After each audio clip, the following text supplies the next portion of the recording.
Hello, നമുക്കിന്ന് ഈ പോട്ടിനൊന്ന് design ചെയ്തെടുത്താലോ? നല്ലൊരു ക്യൂട്ട് ലുക്കാണ് ഞാൻ ഉദ്ദേശിക്കുന്നത്. ആവോ ഇല്ലയെന്ന് അറിയില്ല. കണ്ടു നോക്കിയിട്ട് നിങ്ങളൊന്ന് കമൻറ്റ് ചെയ്യണേ. ഈ പോട്ട് ഞാൻ തന്നെ സ്വന്തം വീട്ടിൽ ചെയ്തെടുത്തതാണ്. നമ്മൾ വൈറ്റ് സിമെൻറ്റും വെള്ളവും മാത്രം യൂസ് ചെയ്തിട്ടാണ്. അപ്പോൾ നിങ്ങൾക്ക് അങ്ങനെ ആ പോട്ട് ഉണ്ടാക്കുന്ന വീഡിയോ കാണണമെന്നുണ്ടെങ്കിൽ ജസ്റ്റ് ഒന്ന് കമൻറ്റ് ചെയ്താൽ മതി. ഞാൻ ഉണ്ടാക്കിയിട്ട് കാണിച്ചു തരാം കേട്ടോ. അപ്പോൾ നമ്മൾ ആദ്യം തന്നെ ഞാൻ ഈ ഒരു പോട്ടിന് വൈറ്റ് ബേസ് കോട്ട് അടിച്ച് വെച്ചിട്ടുണ്ടായിരുന്നു. അതിന് ശേഷം നമുക്ക് ഇനിയൊരു കളർ ഉണ്ടാക്കിയെടുക്കണം. ഒരു ക്യൂട്ട് കളർ, ഒരു ലൈറ്റ് പിങ്ക് ഷെയ്ഡാണ് ഞാൻ ഉണ്ടാക്കിയെടുക്കുന്നത്. അതിനായിട്ട് നമ്മൾ ആദ്യം തന്നെ വൈറ്റ് കളറിൻ്റെ എമൗണ്ട് കുറച്ച് കൂടുതലായിട്ട് യൂസ് ചെയ്യുക. അതിന് ശേഷം ഇച്ചിരി ഒരു പൊടി പേരിന് പറയണ പോലെ ഒരു ഇത്തിരി റെഡ് കളറ് മിക്സ് ചെയ്യുമ്പോൾ നമുക്ക് ഈ വൈറ്റും റെഡും കൂടെ മിക്സ് ചെയ്യുമ്പോൾ നല്ലൊരു ക്യൂട്ട് പിങ്ക് കളറ് കിട്ടും. എന്നിട്ട് എന്ത് ചെയ്യുക, ഒരു സ്പോഞ്ച് എടുക്കുക, അതിലേക്ക് ഈ കളറൊന്ന് ജസ്റ്റ് ആക്കി കൊടുത്തതിന് ശേഷം നമ്മൾ എന്ത് ചെയ്യുക, നമ്മൾ ആ പോട്ടിലേക്ക് ഒന്ന് ഡാബ് ചെയ്ത് കൊടുത്താൽ മാത്രം മതി. നല്ല ഒരു റിസൾട്ടാണ് അങ്ങനെ ചെയ്യുമ്പോൾ കിട്ടുക. എനിക്ക് കൂടുതൽ ഇങ്ങനെ ചെയ്യണതാണ് ഇഷ്ടം. ബ്രഷ് കൊണ്ട് നമ്മളിങ്ങനെ പെയിൻറ്റ് ചെയ്തെടുക്കുന്നതിനേക്കാളും സിമ്പിളാണ് ഇങ്ങനെ ചെയ്തെടുക്കുമ്പം. പിന്നെ അതുപോലെ നല്ലൊരു ഫിനിഷിങ്ങും കിട്ടും. ഒരു മാറ്റ് ഫിനിഷ് ലുക്കൊക്കെ കിട്ടുക. കണ്ടോ ഒരു ഭംഗിയുണ്ട്. നമ്മൾ ഈ പെയിൻറ്റ് കൊണ്ട് ബ്രഷ് കൊണ്ട് ഇങ്ങനെ അടിച്ചെടുക്കുമ്പോൾ നമുക്ക് എന്താണ് ഒരു അടയാളം പോലെയൊക്കെ തോന്നും. പക്ഷെ ഇതൊന്നും ഉണ്ടാവില്ല. ഇതിന് ശേഷം നമുക്ക് വേണ്ടത് കുറച്ച് പിസ്ത ഷെല്ലാണ്.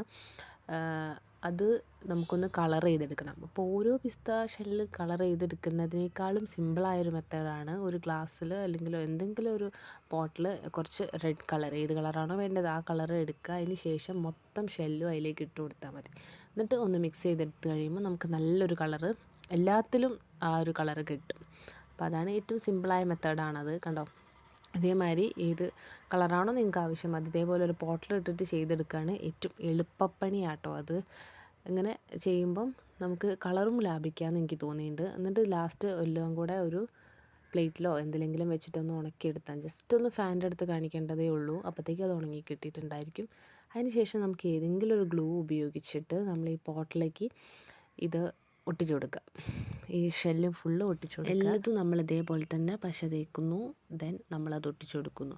അങ്ങനെ ഈ പോട്ടിൽ ഫുള്ളായിട്ട് നമ്മൾ എന്ത് ചെയ്യുക, ആ കളർ ചെയ്ത് വെച്ചിട്ടുള്ള ഷെല്ല് ഫുള്ള് ഒട്ടിച്ചു കൊടുക്കുക കേട്ടോ.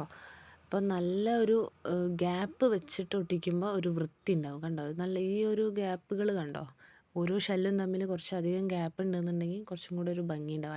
അടുപ്പിച്ച് ചെയ്യാണ്ടിരുന്നാൽ മതി. എന്നിട്ട് നമ്മൾ എന്ത് ചെയ്യുക, ഒരു യെല്ലോ കളർ എടുക്കുക. അതിന് ഒരു ടൂത്ത് പിക്കിൽ ജസ്റ്റ് ആക്കിയതിന് ശേഷം ഒന്ന് കുത്തിട്ട് കൊടുക്കുക.